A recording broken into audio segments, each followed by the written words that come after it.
Welcome to the voting webinar. So I'm Annie Cook. I work in the Edinburgh office. My role is Digital Engagement Officer. And I'm chatting to Holly at the moment. Holly, do you want to tell us who you are? Hi, I'm the project assistant at DemSoc, based in Manchester. Cool. We're just going to be covering a few things in voting today. So what is online voting in PB? Some important questions to ask yourself and some considerations you might need to think about when voting. Digital tools that can support PB, so you might have heard of a few already: Console, Participatory, Open Active Voting, and D21. Different types of voting and some of the benefits and challenges of using different types of voting.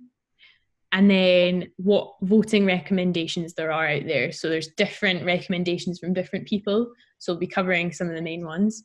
And also guidelines for voting instructions. So what you might need to tell people when they're doing their vote online. Quick overview. What is digital PB?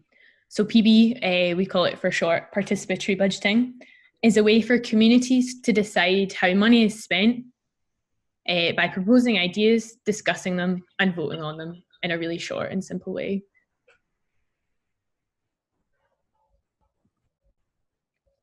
So this is like a little diagram of how it can look. So usually you start with a pot of money, and then you'll get people to generate ideas. It could be on a theme.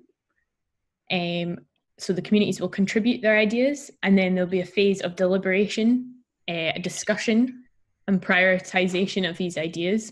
So you can sift through them. There could be hundreds of ideas, so you want to get that down a little bit. And then you have your voting phase, and the votes will go towards some of the projects, and whoever wins will get their funds allocated. This can also go the other way. So instead of having the pot of money at the start, you could have it at the end. So you can actually just start by generating ideas and seeing what comes out of generating ideas. So what the community sees as the most important, what's priority. And then a year later, when you do have a budget, then you can start doing your voting phase. So there's lots of different ways that you can do it. So what is voting in relation to PB? So voting is just one of the ways in which decisions can be reached about which projects should be supported, either as part of the final decision-making process or as an early stage sifting of ideas. Another way is to spend time asking citizens to reach a consensus through multiple rounds of deliberation and discussion, and this could also be face-to-face. So I'm going to go over an example of this a bit later on. Voting can take place usually using non-digital means, so paper ballots, or asking people to put their hands in the air, or using a device. And a number of digital tools that can help support this activity, either offline events or just as part of a wider digital approach. So the benefits of online voting: you can overcome barriers of time and place. So you can have a vote that lasts 4 weeks instead of a one-day voting period where you've got to go to your local ballot office or your local polling station and put your vote in that day. But instead, you've got 4 weeks. You can take your time to consider and participate and deliberate on various projects. So what I mean by deliberate on projects, in some PB processes, you can vote on one, and then you might decide, oh, actually, I've changed my mind. I've learned more about another project. I'm going to vote on that one instead. So the lengthened amount of time you've got to vote helps with that. An increased number of people are able to get involved if you can't make a voting event. And you can be creative online with how you run the voting process. For instance, having a support phase where citizens can decide which ideas go up for final vote. So what I mean by support phase is you can have sort of, say, for example, you've got 100 projects. 100 projects is a lot to vote on. So we call it like a sifting phase, where citizens can support the ones that they favour the most, and then those will go through to a vote. You can also embed your vote into existing populated networks. So, for example, you can link in the online voting platform onto your local Facebook groups or your council website or things like that. So it's literally just a link and people can click onto it and then vote. So there's no wrong or right way to do digital PB voting, I mean, in that regard.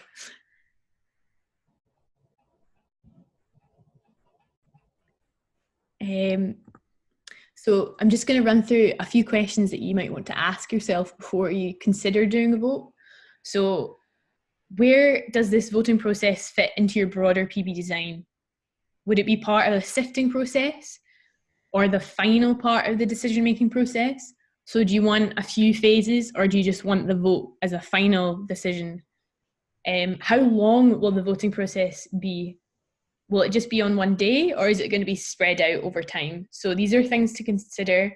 Of course, if you're just going to have one day, that might mean that less people can make it, especially if it's in an event and it's only on one day. But whereas if you've got it spread over a longer period of time, more people can access and get involved. Do you want to introduce aspects of digital voting into your process? So you can use a mixed approach, so using ballot paper voting and digital PB, so digital voting, or only digital. So it's something to consider how you're going to mix these two aspects, so digital and ballot, only ballot, or both. Who's the vote targeted towards? So it's important to consider sort of the audience that you're wanting to try and engage into your process, i.e. young people or people living in a certain area, for who you want to participate, and how do you want to verify this? So we're going to be talking about verification and security a little bit in a later webinar. So for example, how are you going to confirm that this is the group that are participating? So usually on digital PB platforms, you've got a little registration field before you can even get involved. And this will ask you things like your username, your name, potentially your date of birth and your postcode. So these fields can be changed depending on what kind of process you're looking for. Again, another question to ask is, have you identified a preferred voting system? Would you want participants to rank all projects or identify a small number they support? Who is the vote targeted towards? Again. So now we're just going to have a quick look at some of the digital tools for voting. So there are some that you can be used for events and then some for participatory budgeting. And again, these tools can be like mixed together. So hang on, I'm just going to, hello? Hello. Someone else, I'm just checking if someone else has joined us.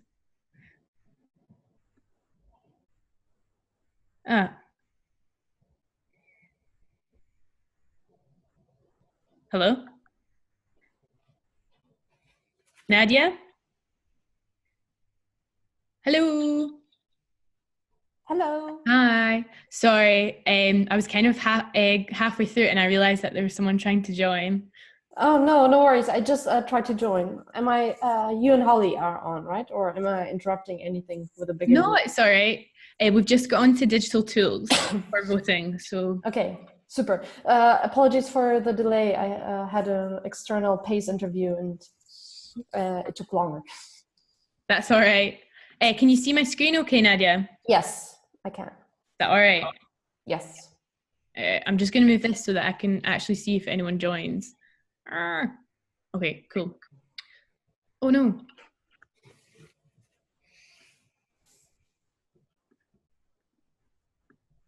Okay. Okay, cool. Yeah, so I'm just going to talk a little bit about intro to digital tools for voting. So for events and also for participatory budgeting, but also how these two could possibly be mixed together. So digital tools can really support offline PB processes by making it easier to vote digitally. So Mentimeter. Mentimeter is a fully web-based. You'll need a web browser on a phone or computer screen and a screen from which to project a web address and code for. So I don't know if you can see that little phone at the bottom. So people can literally just get a code and then they can answer some questions and then it will go up onto the presentation at your event. And that, may I interrupt you and ask questions? Yeah. Or so you don't need to download an app. It's browser supported. Yes. So the people running the event, they'll have the app, so the Mentimeter app. And then whoever is at your event will get given a code or a web address and they'll just have to type that into Google, your web browser or whatever. Okay, yeah, that's practical because nobody wants to download an app just for Exactly, and it takes a bit of time as well. Yeah. Yeah, you can use this for either ranking projects as well, or asking people to allocate points across the projects on Mentimeter. So again, you could use it for PB at an event. So here you can kind of see like an example of it. Voxvote is another like Mentimeter you use at events. You get sort of like a code and you just type it into your web address and it'll come up with some of the questions that are on the presentation at your event. You can see here you can also add in like new questions or messages. So if you want to send that in, it'll pop up on your screen at events. And this is quite useful, if someone says, oh, I missed that, or could you, I don't know, could you speak up a bit, especially if you've got hundreds of people at an event. It's quite useful. And in regards to PB, the best option on Voxvote is the ranked voting. So you can do a ranked voting system on this. So you can see here how that would work. Although these are just, films, but you can imagine if it was projects down the side here, what that would look like. And does it allow you to edit the methodology or the concept behind it a bit in terms of, multiple choice or single choice, etc.? That's a good question, and I've no idea. I think the ranked system, so ranked means that you can pick, obviously you're putting 1 as your favorite, 2 as your second favorite. Yeah. So you are getting to, I don't know, it's almost like forcing you to prioritize in a way. So you've got some options, you're having to prioritize in those. So yeah, I know what you mean, multi-vote, but I'm not entirely sure how that one works. Okay. Slido, again, it's quite similar. You can send in questions, ask the speaker something, or they've also got the poll option. So getting people to put in polls and then finding out who's got the majority. And this is really good. I think all these are quite good for live events. So yeah, they're all very, very similar. I think it's up to preference, like the kind of style you like as well.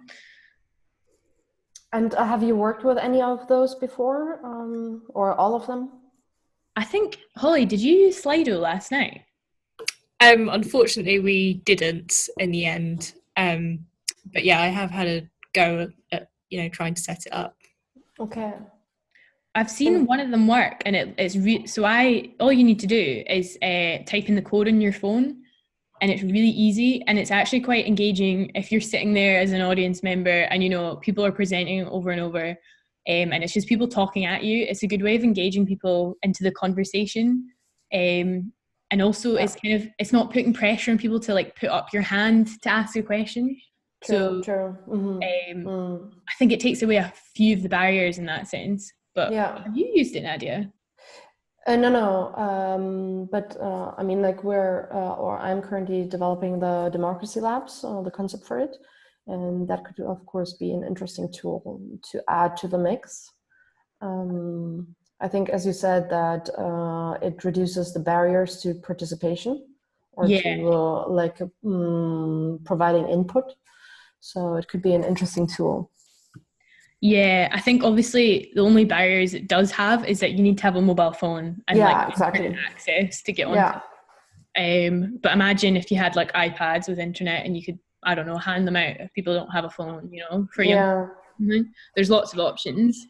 Or like a mixed tool approach, right? Like a mobile phone, but then also paper, etc. So yeah, exactly. Yeah. So exactly, almost literally what you were just saying. There's no one tool is the best. So a couple of other considerations if you're doing an online vote. How do you want users to be identified? Do you want them to be anonymous or identifiable? So, for example, when they're online and they voted for something or they've supported something or they've commented, do you want that to come up or do you want them to be anonymous? Do you want users to sign up or connect using, social media, like what we're talking about, a wee code that they just have to type in, or simply just a username and postcode and date of birth, things like that? And again, you have to use all of these. You could just use one or another. It's just something to consider when you're doing your registration. Another really important thing to think about is how you want the security to work. So in the back office of a lot of these digital platforms, administrators will get options to turn on flags. So for example, if you've got someone with the same name as someone else, like say, I don't know, Holly, there's two people called Holly and they've both voted for the same project. Because you've flagged up, you've created an algorithm that says multiple names that'll flag up in your back office. I don't know if that makes any sense, but that way you can review people who've been voting, so it's a little bit more secure. Yeah, so not the same people will vote 20 times for the same project or something like that. Yeah, exactly. Yeah. Okay. And again, that can work with postcodes as well. So you can kind of block a certain, like you can have, okay, people in this area and these postcodes, they're the only people that can vote if they type in a certain postcode. So anyone out with that area that types in a different postcode, it'll get flagged up. Again, though, with registration, consider the ratio. So the more questions you ask people in a registration field, the less interest. So people get bored filling in like a 10-page thing asking them all about their data, personal data. And you need to be really considerate of like what you're asking people and why. So what's really necessary and what's not necessary. Makes sense. Cool. So I'm just going to go over some of the digital voting tools. Feel free to ask me questions as we go. I might not be able to answer everything, but I'll try my best. So open active voting, this was created in Iceland. Yeah, I know that one. You know this one? Yeah. Holly, do you know this one? I don't know. No. So basically the way this works is you get, I don't know if you can see at the top there, it's annoying because I can't really use my mouse, but they'll have a budget. So they've got £30 million left. So they've already selected 3. But you can click on each of the projects to use up all the money that you've got given, if that makes sense. So you can imagine this if this was euros or pounds, how it would work. So they're given a budget at the top and then they're given votes for each. So they use up the money until all the votes are done. So in this regard, you don't really have a set amount of votes. You could have 5 votes or you could have 10 votes. It depends on the projects you choose, depending on how much they cost. But this is quite good for people learning about how much things cost. It's a little bit more transparent. So if people are going, oh, okay, well, a play park, that I don't know, it's really cheap, it's easy to put up, why can't we do that as well? But then if you see it live, like how much it costs, it gives people a little bit of a better idea of how things work.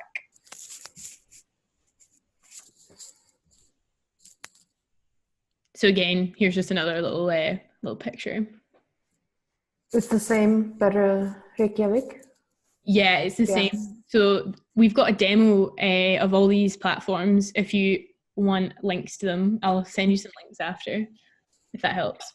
But you can just play around with them to see how they work as well. On this as well, they've got the map function, so you can actually see where exactly these projects are in which area. So it's quite useful. So participatory. So yeah, participatory is quite good because you can link all the online votes to the offline votes. So if you've got a paper ballot voting system, you can add it into the online platform and connect these together. All the offline meetings as well that they have. So say, for example, you've got a steering group meeting coming up, you can put up these dates. So you can see here more upcoming dates and you can put that so it's a little bit more transparent.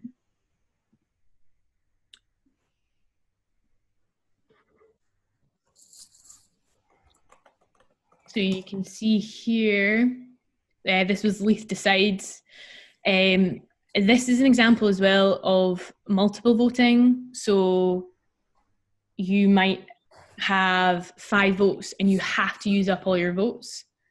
You will have a little button that says vote now, vote now, vote now, and then it'll say you've got 3 votes more left to spend at the top of the page, for example. And your vote won't be counted until. Okay, so this is an example of ranked voting. I know there's only 2 pictures there, but you can see you have to rank them 1 to 5. So if you've got 5 projects, it's really simple and easy. You just rank them 1 to 5.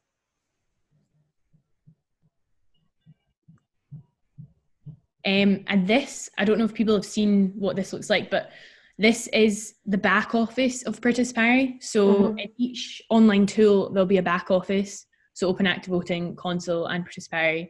You'll have something that looks a little bit like this. So down the left-hand side, you've got budgets, participants, security, blah, blah, blah. But you can see already that there's been 66 votes. What will come up here as well is if there's anything suspicious. So if there's suspicious voting, and if there's invalid votes, it means you can also contact these users. So if they've provided their email, you can contact them and say, look, you've got to finish your voting. And again, if you're wanting to do paper ballot voting as well, you can upload a CVS with all the paper ballot votes and put it into this system so that all the votes are added up and it's equal and fair. So it's not like, oh, that otherwise you'd have to count separately, if that makes sense. Okay, so Console. Console is an open sourced tool. It's free online software. Console was developed in Madrid and it's currently being used in Scotland as part of the digital pilot. So that means, I think at the moment, there's about 8 councils trialing Console. So they've set it up and they're doing participatory budgeting mostly, but some are now trialing the debate part of it and the collaborative legislation part of it. So here you can see they've got, the way they've divided up their votes is by area, so by region. So you might have a voting system where you've got you have to vote for one city project within that budget there. You can see down there it says city projects. And then you've got to vote for one in your own area. So say, for example, I'm from the North District. I can only vote for a project in the North District and a city. So the way that's split up, it doesn't have to be by area, but it could be by theme as well. So you could have a city project vote, and then you could have a theme project vote. So it could be environment. You've got an environment budget. You've got a big pot budget, renovation budget, whatever. So it doesn't necessarily have to be what it says. And the same with all the tools, you can kind of change what it looks like and what it says.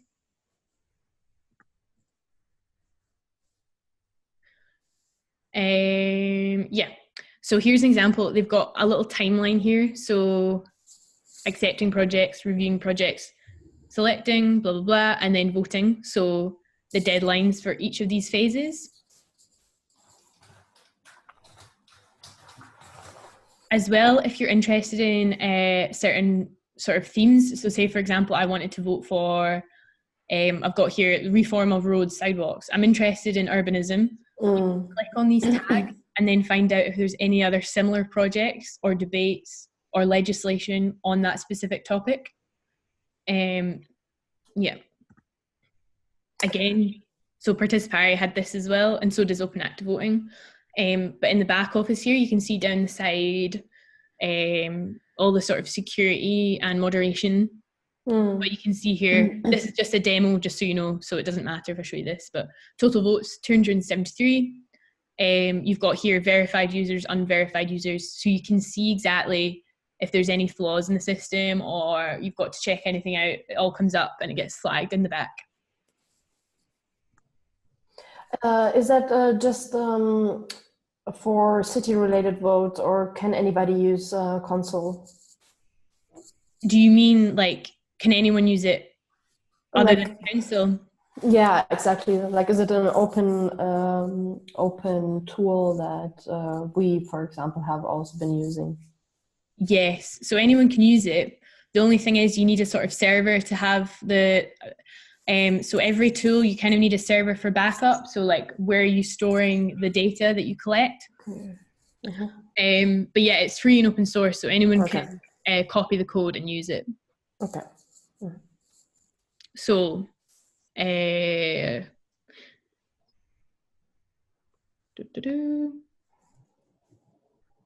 types of voting. Okay, so we spoke about this already, but ranked voting. The benefits of this, it's a common way of voting. It's actually how most elections in the UK are run, so participants can be familiar with it. It's very easy to integrate various voting activities.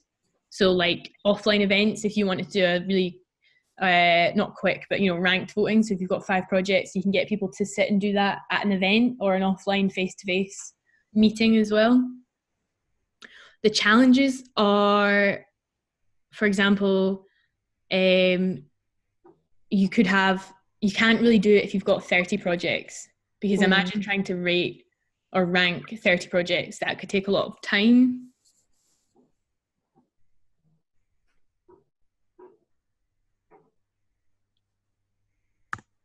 Multiple votes, this is quite standard. You've got more than one to allocate.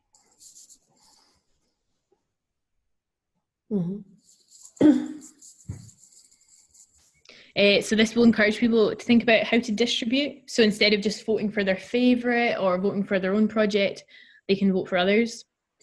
But again, providing people with too many votes can overwhelm users. Again, not many people are going to sit and read through 30 projects and vote on, a lot. So you have to be a little bit careful. I like the choices here, all of them. Oh yeah, so this is from our participatory demo. It's our fun budget. Yeah, so again, you can change all this yourself. So if you decide, okay, each user is going to have 2 votes, they have to use their votes. What's the minimum age? Things like that. You can change all these settings on each tool. So positive and negative voting. Participants are given a small number of positive votes to vote for projects, and a smaller number of negative votes, usually, but not always the case. So it requires participants to prioritize a little bit more. And introducing negative voting can be a good way of generating a more decisive outcome. So they're having to prioritize. And then ideas that aren't felt as relevant will get kind of sifted out. This can also be a good way of like starting deliberation. So I know usually deliberation comes before the voting part, but if you're having a sort of sifting phase, this is a good way to get discussions going. So actually, why, say the new play part had 50 votes for yes and 50 votes for no. That can start a debate. So is it actually necessary, or could we save it for next year? That kind of thing. But again, participants are expected to look through all the projects to make their decisions. And this can be time consuming, and they might not want to look through all the projects if there's a lot.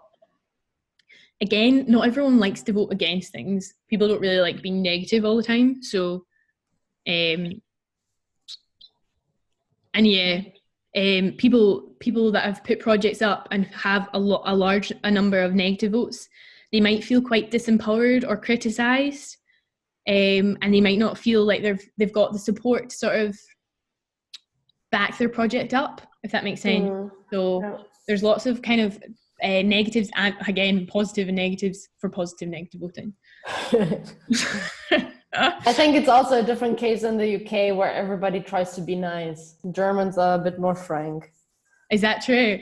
It is true. Your project is shit. I'm gonna really? vote. Oh, that's horrible. Yeah. Oh well. Germany is a horrible place to be in. Maybe you guys should use the positive negative, and it'll be so good. Yes. But on a different note, do we have any considerations in terms of methodology and research that has been done on the benefits and downsides of these types of voting systems? Methodologies as in case studies? Yeah, I mean, like, just if we think through, I mean, there must be something out there in terms of, okay, if you do this type of ranking system, you should consider these type of negative outcomes, or within these case studies, it was running well, stuff like that, some kind of research. Yeah, so I mean, there are a few case studies. We've got some international examples and some national. So in Scotland, people who've done ranked voting and it's either swayed like towards it's gone well or it's not gone so well. I'd have to kind of look those out.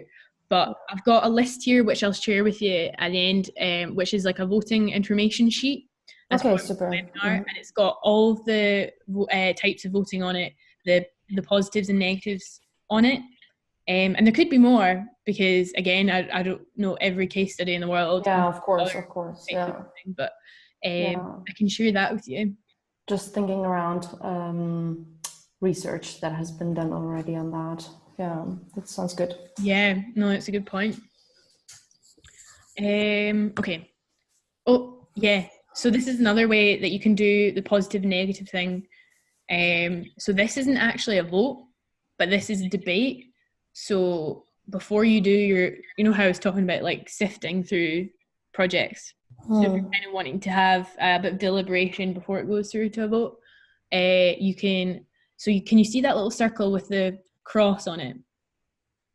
A circle with a cross. Yeah. Mm-hmm. That's downvoting. So you can downvote projects and then upvote with a wheel of heart. So it's kind of like Facebook.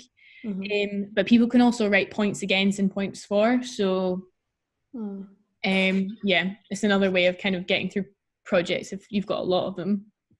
I really don't understand the downvote there. What is negative against? What can you say against a dog cafe? Dog rule. So,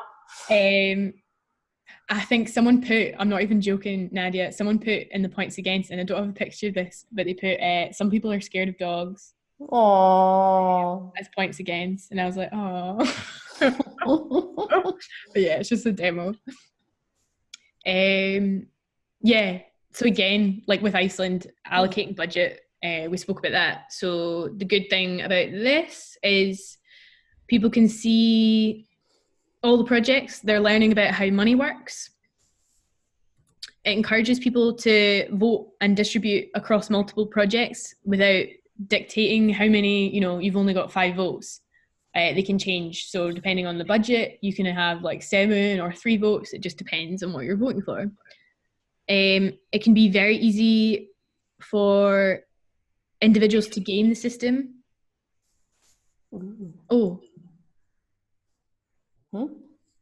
Yeah, so this could be a little bit more of a complicated system because you have to kind of explain why. So it's not as easy as like, oh, you've got 1 vote or 2 votes. You actually have to think, okay, so this is worth this much, and explain why a little bit more. So on each of the projects, why is this project worth 7 million? Why is this project 1 million? And the cost behind it as well. So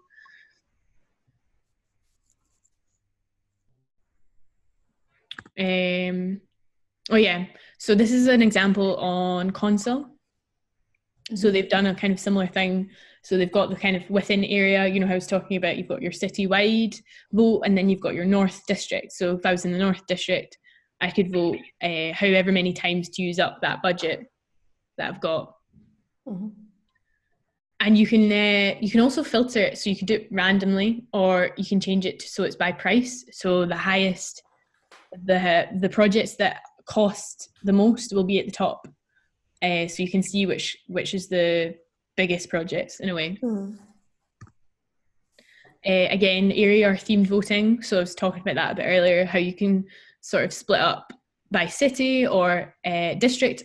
But again, this could be like community or even neighborhood. So if you just had a community vote, you could have community projects at the top and then neighborhood projects. So if you could really split it down, and then you can add your proposals geographically onto a map, so you can see exactly where the projects are going to be, or the proposals. Yeah. But again, to enable this, you have to know a rough estimate of population in each area to make it fair. So an example of this is I recently did a PB process with Musselburgh, who are community, and they had 4 districts, so Wallingford, Musselburgh and 2 others, and Musselburgh had the most dense population. So obviously you have to consider how the votes might go. So obviously people in Musselburgh are going to vote for projects in Musselburgh. So by splitting it into region, it can be a good way of dividing up, like people within this region will get this amount of votes, if that makes sense. Yeah, that's a good point. And yeah, I was talking about themed voting. You can literally put it into different budgets. So in the fund budget, you've got like 20 projects to vote on. In the community voting budget, you've got, I don't know, 10 projects and you've got 2 votes. So you could have different budgets that are running at the same time. It doesn't have to be one thing.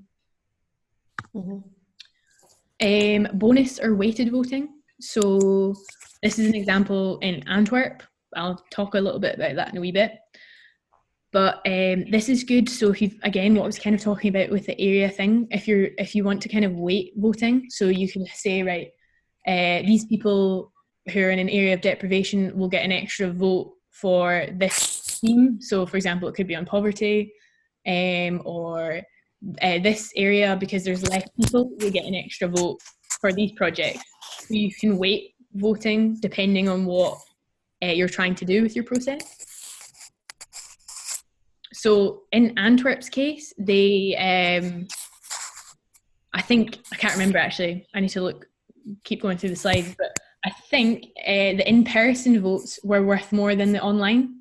So they realised that more people were going to vote online, but in order to encourage people to come to the offline face-to-face events, those votes were going to be worth more. Yeah, I remember that as well, Yeah. And obviously just traditional ballot voting, getting a mark or write on a sheet of paper your votes and then place it in a secure ballot box. And again, you can use your ballot at an event, but also, I don't know if you've seen, has anyone heard of these little devices? So they're called, I don't know what they're called, but I just call them voting device. But you literally just have to, instead of having a mobile phone, you know how we're talking about sometimes that might cause barriers if not everyone's got a phone or they've not got internet. But you can give these out at events, these little handheld things, and you can have your presentation up on your PowerPoint or whatever, and it'll just ask you a question like, do you agree with this statement? And you just press 1, 2, or 3. It's really easy, and it's, again, automatic. You can go up straight away. But yeah, you can use that for PB as well. So, of course, there's always some problems. Not everyone is online. and nothing can completely replace face-to-face. It's really important to integrate online and offline networks that are already populated. So what I mean by that is like, where are the people going already? So if you've got a community, where do people go to chat? Where do people go to speak already? Where do you have online Facebook groups or online websites that are already like populated and running? So where are people talking currently? You kind of want to integrate your PB process, your digital, with that. So going to where people are instead of always trying to get people to come to you. Again, having multiple votes means citizens will have to consider other options, and it can open it up to deliberation a little bit more. And digital engagement is really important for PB processes. It can't completely replace offline, and that's why we usually try and do online and offline together. So yeah, everyone's different. Like every process I've come across has always been slightly different. Developers, so people that have designed these digital online tools, they encourage face-to-face meetings. Nothing can replace, the value of having a conversation with someone else, or having a debate or discussing a topic in person. It's not the same as commenting or debating online. It's just not. There's more of a focus on mobile technology. So all these digital tools you can use on your phone. All you need to do is click the link and it'll come up on your phone these days. And again, yeah, digital is part of the process and it's not the entire process. So yeah, we were chatting about Antwerp and how they kind of did it, did their vote. So citizens met in a small group and they agreed their priorities for the budget using poker chips. So they used a game. So they actually did this before they even did the vote. So they agreed what the themes were, the themes should be for their PB process.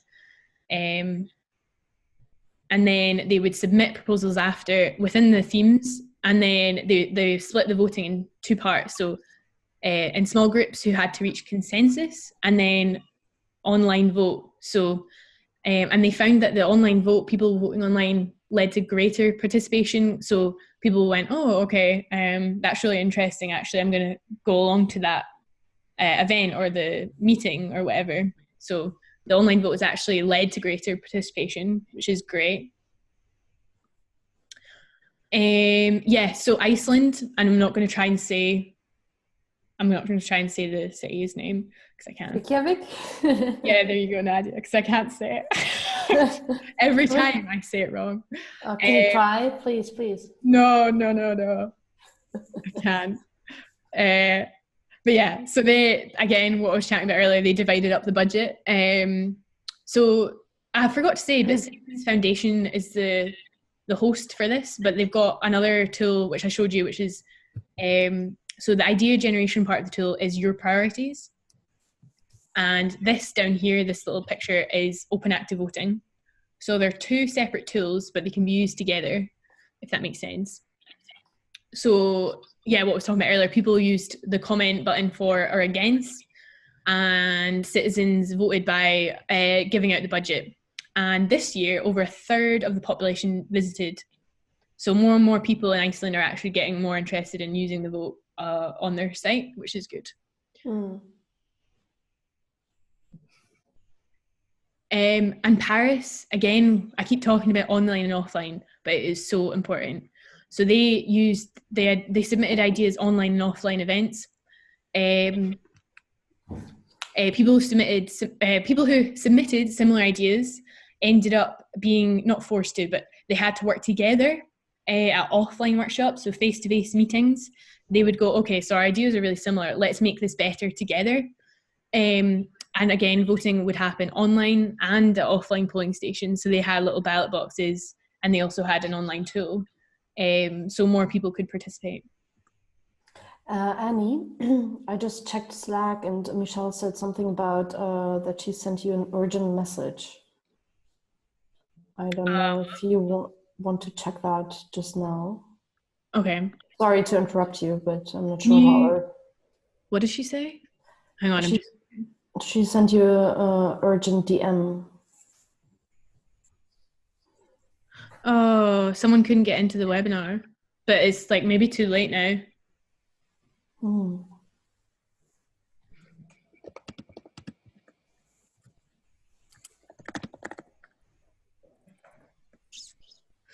Oops.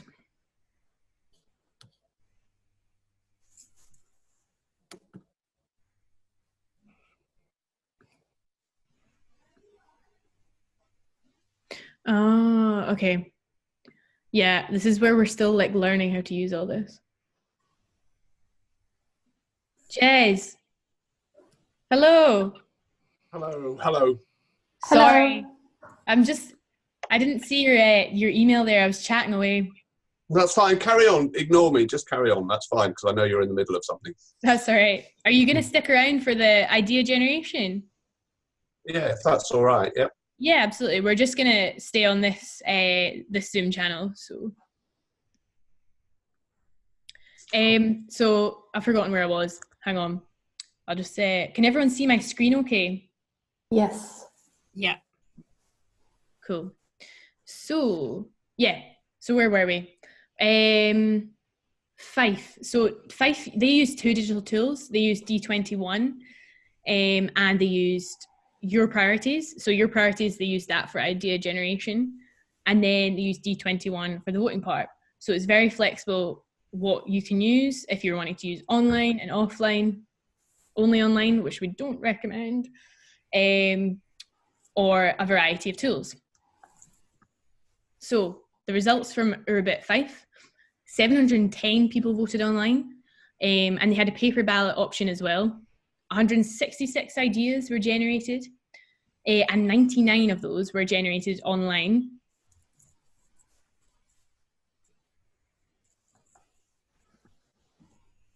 Okay, so just a few sort of final voting recommendations and considerations that you might want to think about before you're doing your online voting. Oh, hang on, this isn't working. So no single perfect voting system. It's important not to overcomplicate your voting process and try and make it user-friendly. Is it easy to understand? And again, if you're using both digital and paper, you'll need to ensure that the voting is replicated in both.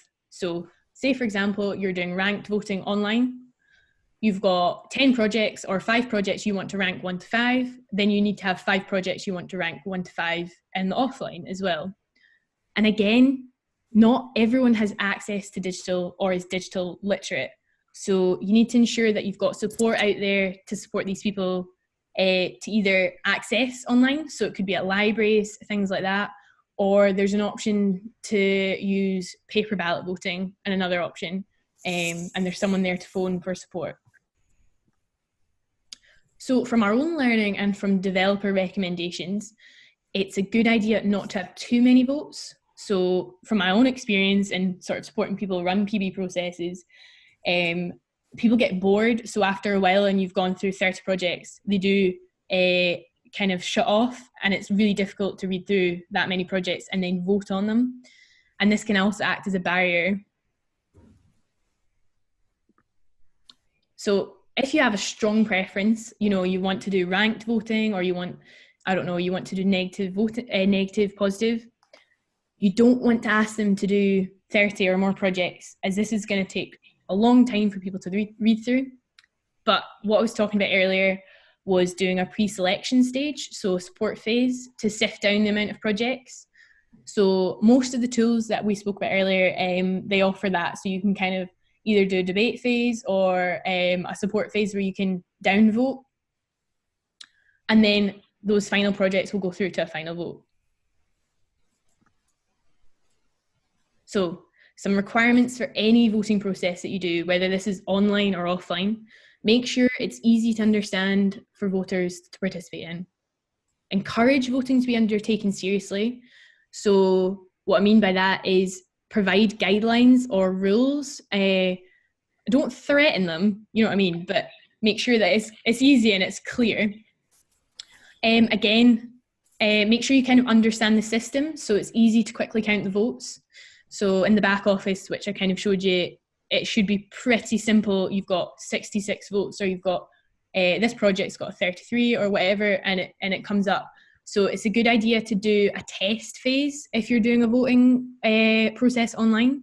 So you can spend a week testing it, actually practicing voting, and then making sure that you can count the votes easily online in the back office. Yeah, again, ensure the result can be independently verified. So how is this verified? Be reliable in case of a failure or you need to recount. And that is so important. So what happens if the system fails? Say you're doing an online vote at an event. Do you have a backup? Do you have, I don't know, paper ballot options just in case? Do you have iPads spare to redo your vote? Of course, count every person's vote and only allow each person to register their vote once while allowing for privacy. So what we spoke about earlier a little bit was registration. So don't ask too much information. Make sure it's relevant and you're only asking necessary fields. So, you know, name, username, postcode if you need it, date of birth if you need it, and try and keep it short and sweet. And again, check when you're doing your sort of testing phase if this is difficult to hack or game. So I'm not joking when I say this, but when you're testing it, try and hack the system to see if there's any flaws. So when you've set your algorithms, so when you've set, you know, Holly, there's 2 Hollies that have voted for this project. You can set it so that people can't vote twice. So 2 Hollies have voted for this project and it's flagged up. I just want to check that that's not the same person. So that's what I mean by testing. Okay, so the last part, I'm just going to talk a little bit about guidelines. So what you should have on your platform or on your website. So where, when, and how can you vote? This is the most important part. So where? Is it at an event? Is it online? When? What are the timelines? And how do I vote? Do I have 5 votes that I have to use up? Make it very simple and easy to understand. You can also explain a little bit, why are you running a voting process? So is it for anything in particular? Is it for a theme? Is it to, you know, is it to tackle poverty? Is it for a budget you've been given? Are you running a voting event? When and where is this? So make sure it's very clear to people where and when they can come along. Is there a minimum age for voters? Is there a geographic area people need to live in? So do you have a list of postcodes or even a map? So a geolocation area. And then briefly, you can talk a little bit about security. So you can explain this in very simple terms, but what is stopping people voting more than once? So online, people can get a little bit angsty, you know, is this system secure? So you can kind of explain a little bit about the security of the back office. And why are you doing an online or offline vote? So what are the reasons for that? And again, what data has been gathered about voters? But the most important of these are where, when, and how can you vote? Very simple instructions. So a good idea for putting guidelines up anywhere, just a simple page with instructions on the actual voting platform. You can even create a video or short sort of media on Spark or something with an explanation on how you do this. You can even put images on how you register or how you vote. Facts, so a lot of people, I think Dumfries and Galloway put up a fact on some of the reasons why they've done the voting process the way they've done it. And what was done last year, is there any continuation? So for example, in Musselburgh, they did Your Voice, Your Choice. And again, this year, they've called it Your Voice, Your Choice too. So when people go online and they see that, they understand what it means and what it is, and it's a lot easier for users. Yeah, of course, information to get help. Is there an email or phone that you can go to? Is there any drop-in times? So when I say drop-in times as well, this might be a bit silly and common sense, but how are you going to distribute this? Because you might not want to put it online if people don't actually have access online. So it might be that you put drop-in times on newspapers or newsletters or community notice boards and things like that, where you can go to get help with your vote. And again, we're going to be talking about idea generation in a little while. So if you've got any questions at the moment, I'm going to put my camera back on. I don't know if anyone can see me. Ah, hey.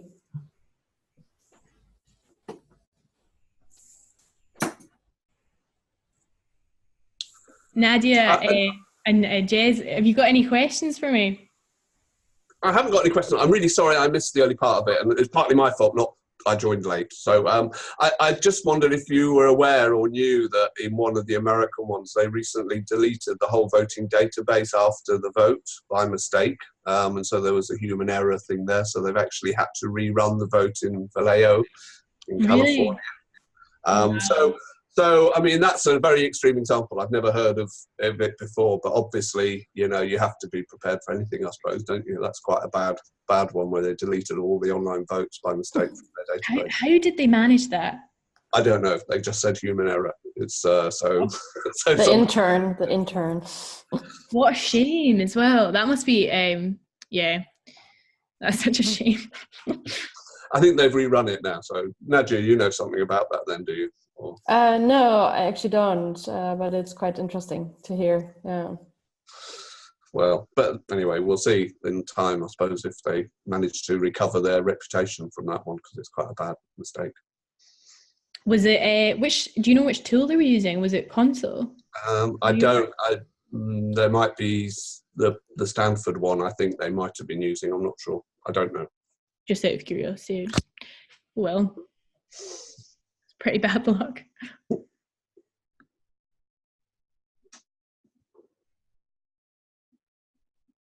Yeah, I was just going to ask about, is it participatory where you can see the budgets?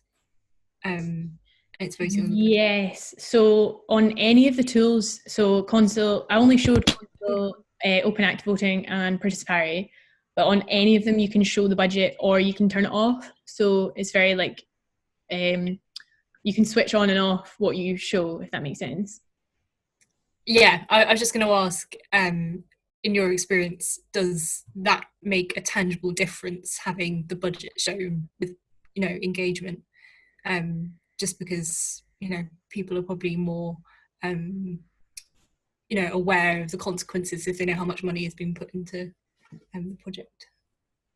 Yeah, no, you're right. I think people were actually, I know a few people were worried about having the budget up online before.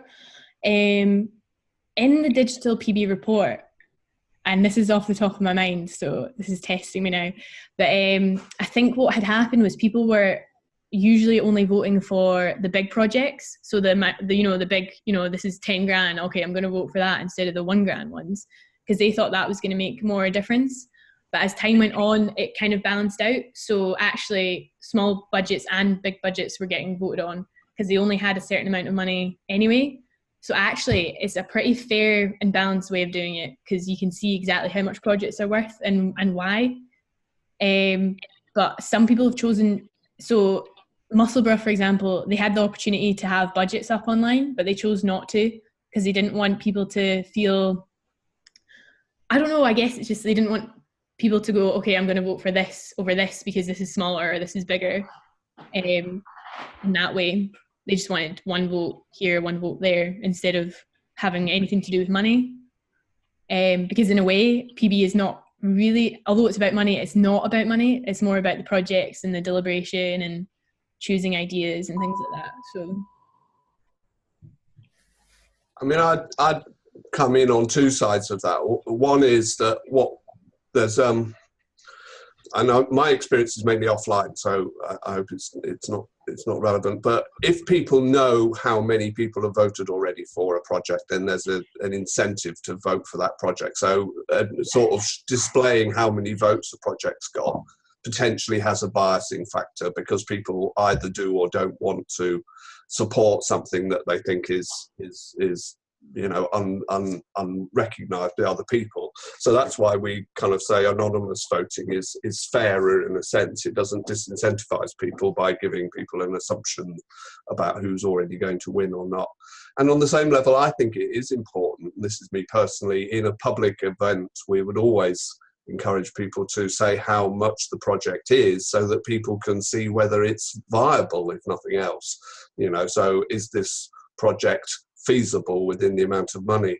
And if PB is about transparency and accountability, then really I think it's important that people understand the value of the budget and can make rational choices between, well, would I prefer 2 of those rather than 1 of those? Whereas if it's just projects without money, then it's less transparent about what's going to be achieved. So for me personally, I think it's really important that the amount of money is shown against the budget, if only because it educates people about the cost of how much a bench might be within a park or something like that.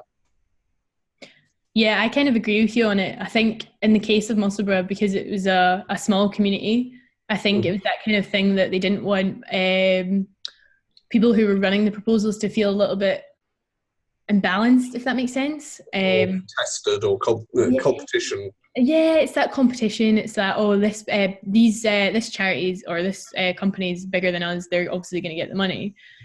So it kind of removed that part of it. But again, I agree with you on the sort of anonymous voting as well. I don't think, personally, so this isn't a recommendation, but personally, I think it's good to just not have who's voted for where, if you're having a final vote.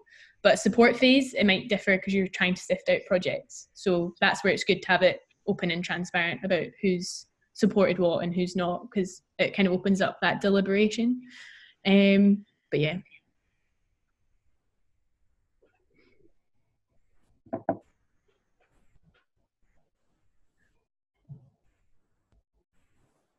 Does that answer your question, Holly? Yes, it does. It does. So,